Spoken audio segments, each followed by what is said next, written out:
Assalamualaikum warahmatullahi wabarakatuh. Teman-teman berjumpa dengan saya pada mata kuliah Algoritma dan Pemrograman untuk program studi Sistem Informasi Fakultas Ilmu Komputer Universitas Pembangunan Nasional Veteran Jakarta. Yang akan kita bahas pada pertemuan pertama ini yaitu kontrak perkuliahan. Di sini ada beberapa komponen penilaian, yaitu antara lain tugas mandiri sebanyak 20%, tugas kelompok 20%, UTS 30%, dan UAS 30%. Pada kontrak perkuliahan, yang pertama adalah kehadiran teman-teman di kelas yaitu minimal 70%, yaitu gabungan antara kelas besar dan kelas kecil. Dan materi dapat diakses di e-learning leads.upnvj.ac.id, dan kemudian selama kelas berlangsung pakaian harus rapi dan sopan, serta mengikuti aturan universitas. Tugas terdiri dari tugas mandiri, tugas kelompok, kemudian ada pretest dan post-test di setiap pertemuan. Poin 6, UTS dan UAS akan dijadwalkan, dan yang berikutnya adalah dilarang melakukan kecurangan. Tindak kecurangan akan menyebabkan nilai tugas UTS UAS yaitu 0. Dan gunakan bahasa yang baik dan sopan. Nah, ini jika teman-teman ada hal yang ingin ditanyakan terkait perkuliahan ini, silakan menghubungi saya di nomor berikut. Yang berikutnya adalah daftar pustaka atau bahan pustaka yang bisa teman-teman baca, yaitu antara lain dari Richard Grimes, Beginning C++ Programming, kemudian ada logika algoritma dan pemrograman dasar, dari penulisnya itu adalah Rosa A.S., kemudian ada algoritma dan pemrograman dengan penulis Warga, dan teman-teman pun bisa membaca algoritma dan pemrograman dari nulis yaitu Pak Rinaldi Munir. Ini ya teman-teman untuk pustakanya.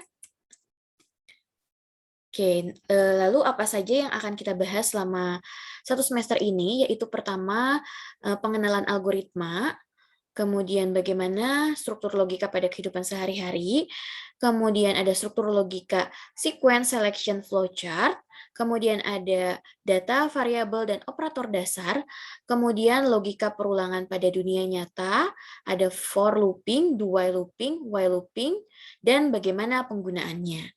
Yang berikutnya yaitu logika seleksi, kondisi if then, kondisi if then else, kondisi switch case, if bersarang, dan bagaimana penggunaan dari struktur if ini. Kemudian nanti teman-teman juga diharapkan dapat membuat program dengan logika seleksi dan logika perulangan juga. Kemudian ada algoritma untuk manipulasi array satu dimensi dan array dua dimensi.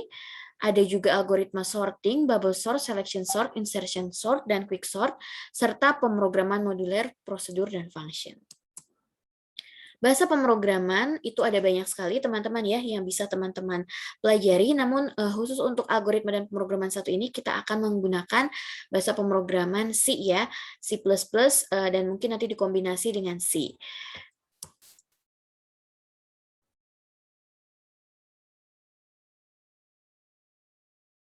Nah, berikut adalah penggunaan dari bahasa pemrograman di dunia ya. Sampai pada tahun 2020, ini adalah trennya ya dari tahun 2017 sampai tahun 2020. Di sini kalau teman-teman lihat penggunaan C++ itu masih menjadi 4 besar ya, gitu ya, di bawah Python, Java, dan JavaScript, sehingga dianggapnya C++ ini masih powerful. Itulah alasannya kenapa teman-teman nanti akan kami sebagai tim pengajar ajarkan mengenai bahasa pemrograman C++. Nanti apa software yang dipergunakan, yaitu teman-teman bisa, sebetulnya tidak ada batasan harus software ini gitu ya untuk IDE-nya, tapi teman-teman boleh menggunakan kode blocks contohnya dan Dev C++ yang memudahkan untuk teman-teman saja. Oke, sekarang yang namanya mata kuliah tidak kenal maka tidak sayang ya. Algoritma dan pemrograman ini merupakan mata kuliah yang menjadi dasar dari Fakultas Ilmu Komputer sebetulnya ya. Nah, kita harus berangkat dulu dari why. Kenapa sih kita harus belajar algoritma dan pemrograman? Jawabannya adalah algoritma dan pemrograman selain merupakan landasan dari Fakultas Ilmu Komputer, algoritma dan pemrograman juga nanti akan banyak sekali dipakai di profesi banyak bidang, begitu ya teman-teman. Apalagi kalau teman-teman memang ketika masuk di sistem informasi, harapan teman-teman adalah teman-teman ingin menjadi software developer atau ingin menjadi programmer. Ya, pasti itu sangat digunakan. Oke, ya. Kemudian tadi ya profesi di banyak bidang, apalagi sekarang eranya startup ya teman-teman. Banyak sekali yang membuka startup, contohnya ini adalah kitabisa.com ya, ini suatu startup yang sangat baik sekali ya, karena tujuannya itu untuk membantu sesama. Itu juga di sana tidak mungkin kalau tidak ada IT-nya ya, dan tidak mungkin kalau tidak ada yang membangun software tersebut. Oleh karena itu, di sini bisa kita lihat ya betapa pentingnya kita belajar algoritma dan pemrograman. Apa sih sebenarnya Bu dari tadi bilangnya pemrograman? Jadi kalau kita ini nanti teman-teman silahkan ada short movie yang mungkin teman-teman bisa saksikan di YouTube. Tapi di sini ada quotes dari Steve Jobs, yaitu everybody in this country should learn how to program a computer because it teaches you how to think. Jadi di sini teman-teman, kalau teman-teman bisa membuat program komputer, itu sebetulnya mengajari kita bagaimana caranya berpikir. Oke, tadi profesi banyak bidang. Kenapa sih bisa ada di profesi banyak bidang? Sekarang era-nya apalagi di society 5.0 ya, menuju society 5.0. Dan kalau kita bicara di revolusi industri 4.0 pun di sini sudah banyak data yang bisa di-share ya di internet gitu ya misalkan. Di sini pengolahan data yang banyak. Kemudian kita butuh sekali yang namanya data dan informasi. Dan kita bisa mengambil kesimpulan berdasarkan informasi. Bagaimana cara mengolah ini kalau kita tidak tahu bagaimana memprogram suatu komputer gitu ya, membuat suatu program komputer.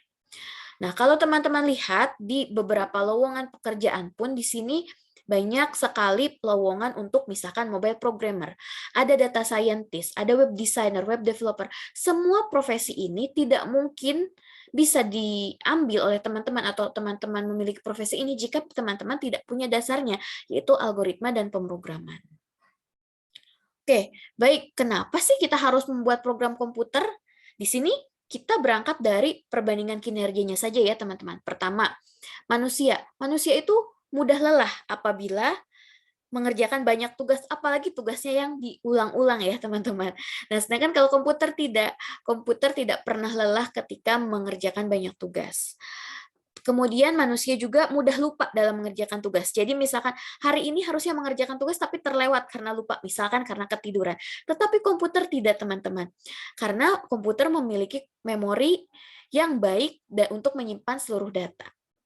Bagaimana manusia juga terbatas ya dalam kecepatannya. Apalagi tadi kalau misalkan sedang lelah, sedang malas rasanya gitu, tidak mau mengerjakan sehingga kecepatan dalam pengerjaannya berkurang. Sementara kalau komputer tidak, karena komputer memiliki kecepatan tinggi dilengkapi dengan prosesor dengan teknologi yang terus-menerus berkembang. Komputer dapat mengerjakan tugas-tugas tertentu karena dia memiliki program di dalamnya. Adanya program memberikan efisiensi, yaitu salah satunya komputer dapat mengolah data dalam jumlah yang besar. Langkah-langkah dalam pemrograman antara lain mendefinisikan masalah, menentukan solusi, memilih atau mendefinisikan algoritma, menulis program, menguji program, menulis dokumentasi, dan memelihara program. Baik, kita akan ke yang selanjutnya yaitu definisi algoritma. Apa sih algoritma itu? Jadi secara harfiah, algoritma merupakan urutan logis langkah-langkah penyelesaian masalah atau algorithm is a clearly specified set of instruction the computer will follow to solve a problem. Di sini kita bisa lihat kata kuncinya adalah langkah-langkah penyelesaian masalah. Gitu ya. Terdapat banyak algoritma, seperti halnya banyak jalan menuju Roma, begitu juga ya untuk menyelesaikan masalah kita tidak hanya berpatokan pada satu algoritma, tetapi bisa dilakukan dengan banyak algoritma. Tapi di sini kita akan memilih mana algoritma yang efektif dan efisien. Diperlukan parameter untuk menentukan apakah suatu algoritma itu efektif dan efisien, yaitu tidak tergantung pada input yang akan diolah, apapun inputnya itu bisa gitu ya dilakukan dan tidak tergantung pada hardware yang digunakan. Sejarah kata algoritma, ditemukan istilah algoritma yang berarti proses menghitung dengan angka Arab. Jadi awalnya itu ditemukan oleh Al-Khwarizmi ya. Istilah algoritma ditemukan berasal dari kata Al-Khwarizmi, ya ini nama terakhir penulis buku Arab terkenal Abu Ja'far Muhammad Ibnu Musa Al-Khwarizmi. Nah, istilah algoritma ini sering dikelirukan dengan aritmetik, sehingga algoritma berubah jadi algoritma gitu ya. Perhitungan dengan angka Arab menjadi hal yang biasa lumrah sehingga istilah algoritma dipakai sebagai metode penghitungan komputasi secara umum. Nah, dalam serapannya di bahasa Indonesia, algoritma ini biasa kita sebut algoritma. Ini adalah ciri-ciri algoritma, yaitu menurut Donald Knuth dalam bukunya yang berjudul The Art of Computer Programming. Jadi ada 5 ciri, yaitu algoritma harus berhenti setelah melakukan sejumlah langkah terbatas, jadi harus ada titik di mana programnya berhenti. Jangan terus-terusan gitu ya. Dan setiap langkah algoritma harus didefinisikan secara tepat, tidak bermakna ganda. Kemudian algoritma memiliki 0 atau lebih masukan, algoritma memiliki satu atau bisa juga beberapa keluaran, dan algoritma harus efektif. Sedangkan apa itu program komputer? Program komputer adalah instruksi terstruktur, itu ya keywordnya teman-teman, yang disusun dan diberikan kepada komputer untuk dilaksanakan dengan menggunakan bahasa pemrograman tertentu. Sedangkan tadi yang namanya algoritma adalah langkah-langkah yang disusun ya secara terstruktur. Kalau program komputer adalah instruksi terstruktur, instruksi yang kita berikan kepada komputer, gitu ya. Untuk membuat program komputer ini dibutuhkan dulu algoritmanya ya, langkah-langkahnya yang disusun secara terstruktur dan terurut untuk menjawab suatu persoalan dengan menggunakan bahasa manusia. Jadi di sini sudah terlihat perbedaannya. Kalau program komputer menggunakannya bahasa pemrograman yang tadi kita bahas di awal, ada misalkan C, C++, dan lain sebagainya. Sementara ketika kita bicara algoritma, kita belum sampai kepada bahasa pemrogramannya, masih menggunakan bahasa manusia. Oke, program komputer ini kita harus tahu bahwa komputer hanyalah sebuah mesin. Komputer bekerjanya sesuai dengan perintah atau instruksi yang diberikan.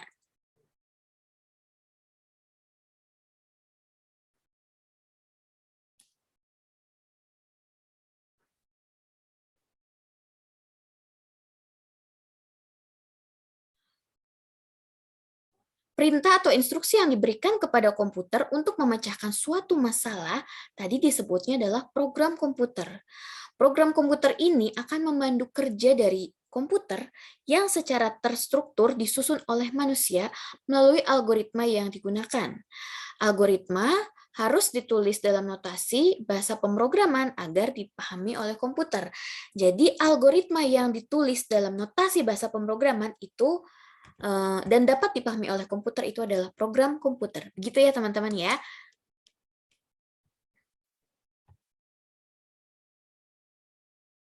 Nah, ada bahasa alami, ada bahasa formal. Bahasa pemrograman itu akan dibagi menjadi dua, ada low level versus high level, dan ada compiler versus interpreter. Contoh, kita bicara tentang algoritma tadi, langkah-langkah. Algoritma pengurutan N buah kartu. Cari kartu dengan nomor terbesar, itu langkah yang pertama. Tempatkan kartu di posisi yang tepat. Ulangi langkah 1 untuk N-1 buah kartu yang lain. Ya, sehingga nanti kita akan mendapatkan kartu yang sudah diurutkan ya. Jadi cari dulu mana yang terbesar nomornya, kita pindahkan ke posisi yang tepat, tergantung kita mau mengurutkannya apakah secara menaik atau menurun gitu ya. Dan kemudian tempatkan di tempat yang tepat, kemudian kita ulangi langkahnya sampai sudah habis kartunya gitu ya, sehingga sudah terurut. Bagaimana mekanisme pelaksanaan program oleh komputer? Dimulai dari piranti masukan, kemudian masuk ke dalam CPU ya, CPU unit pengolah utama yang bersinergi dengan memori, dan juga nanti ada dari piranti keluaran.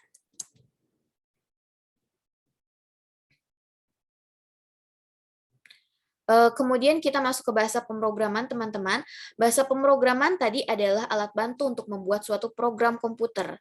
Di sini berdasarkan aplikasi penggunaannya, bahasa pemrograman dikelompokkan menjadi dua, yaitu ada bahasa pemrograman yang memiliki tujuan yang khusus, contohnya itu adalah Perl dan MATLAB gitu ya, dan ada juga bahasa pemrograman yang tujuannya itu adalah umum, contohnya C, C++, dan DLP.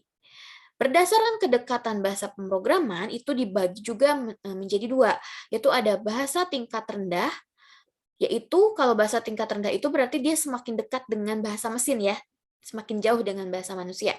Sementara yang namanya bahasa tingkat tinggi adalah bahasa yang semakin dekat dengan bahasa manusia, sehingga semakin mudah dipahami. Nah, langkah-langkah pelaksanaan program oleh komputer dari sudut pandang bahasa pemrograman, yaitu algoritma ditranslasikan ke dalam pemrograman dalam bahasa tingkat tinggi. Di sini ada proses kompilasi dan linking, sehingga masuk ke dalam program dalam bahasa mesin, dan diinterpretasikan oleh CPU ke dalam suatu operasi baca, tulis, perbandingan, dan lain sebagainya. Berikut adalah langkah-langkah penyelesaian masalah. Ada masalah, kemudian kita akan memodelkan permasalahan itu, diselesaikan dengan algoritma, kemudian algoritma akan diimplementasikan ke dalam program, program tersebut dieksekusi. Di sini juga ada data ya untuk dalam membantu saat dieksekusi programnya kita membutuhkan data, dan kemudian ada hasil yang diharapkannya, hasilnya dari serangkaian kegiatan tadi. Sekarang, jika teman-teman membuat sepiring mie goreng, langkah-langkah apa saja nih yang harus teman-teman lakukan? Sekarang coba tuliskan langkah-langkahnya atau algoritmanya ya. Tadi seperti yang sudah disampaikan, bahwa setiap orang pasti mungkin akan mempunyai cara atau langkah-langkah yang berbeda untuk membuat mie. Jadi tidak usah khawatir apakah ini langkahnya punya saya salah atau enggak, karena setiap orang itu pasti punya cara yang berbeda-beda. Silahkan mungkin teman-teman dicoba dulu, tuliskan langkah-langkah algoritmanya ya untuk membuat mie.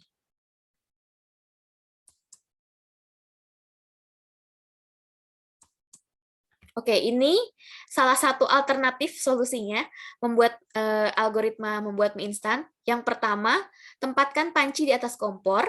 Ya, itu langkah pertama. Langkah kedua, tambahkan air secukupnya di dalam panci. Nyalakan kompor dengan api sedang. Kemudian kita ambil sebungkus mie goreng instan, pisahkan mie instan dan bumbu mie. Kemudian jika airnya sudah mendidih, kita masukkan mie instan itu ke dalam panci. Kemudian selama mie sedang dimasak, siapkan bumbu mie goreng ke dalam piring. Jika mie sudah matang atau di sini cirinya mengembang gitu ya, angkat panci dari kompor dan tiriskan mie. Kemudian masukkan mie ke dalam piring yang sudah berisi bumbu, diaduk hingga merata. Kemudian matikan kompor dan bersihkan panci dan kompor. Setelah itu ya kita bisa mendapatkan mie goreng instan yang lezat. Sekarang pertanyaannya, manakah langkah yang boleh diubah urutannya dan mana yang tidak boleh? Silahkan teman-teman analisis. Ini contohnya ketika kita mau menjumlahkan dua buah bilangan. Apa sih algoritmanya? Langkah pertama, teman-teman bisa memasukkan nilai A, kemudian langkah kedua masukkan nilai B-nya, kemudian hitung C sama dengan A plus B, dan kemudian kita cetak hasil perhitungan tadi. Ini notasi algoritma apabila dilihat dari flowchart. Flowchart akan kita bahas di pertemuan yang berikutnya ya teman-teman. Ini pseudocode, nanti juga kita akan bahas apa sih itu pseudocode gitu ya, dan nanti bagaimana implementasinya.